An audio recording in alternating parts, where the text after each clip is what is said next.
அனைவருக்கும் இனிய வணக்கம். அன்பின் ஆன்மீகத்திற்கு உங்களை அன்புடன் வரவேற்கிறோம். இன்றைய பதிவில் திருப்பரங்குன்றத்தில் எப்பொழுது கும்பாபிஷேகம் நடைபெறுதுங்கிற தகவலை நம்ம தொடர்ந்து பார்க்கலாம்.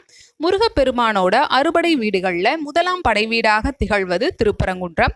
மற்ற 5 படை வீடுகள்லையும் நின்ற கோலத்துல அருளக்கூடிய முருகப்பெருமான் திருப்பரங்குன்றம் ஸ்தலத்துல தெய்வானையை மனம் முடித்த கோலத்துல அமர்ந்தபடி காட்சி தர்றாரு. பல்வேறு சிறப்புகளை கொண்ட திருப்பரங்குன்றம் அருள்மிகு சுப்பிரமணிய சுவாமி திருக்கோயிலோட மகா கும்பாபிஷேக பெருவிழா 2025 வருடம் ஜூலை மாதம் 14ஆம் தேதி ஆணி மாதம் 30ஆம் தேதி திங்கட்கிழமையன்று நடைபெற உள்ளது.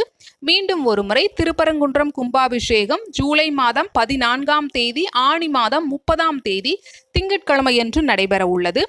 எந்த நேரத்தில் கும்பாபிஷேகம் நடைபெறுது, யாகசாலை பூஜைகள் எப்பொழுது ஆரம்பமாகுதுங்கிற தகவல் எல்லாம் விரைவில் பதிவிடப்படும். இந்த பதிவு உங்களுக்கு பயனுள்ளதா இருந்திருக்கும் ஞாபகமா அன்பின் ஆன்மீகத்திற்கு லைக் பண்ணி சப்ஸ்கிரைப் பண்ணுங்க. நன்றி, வணக்கம்.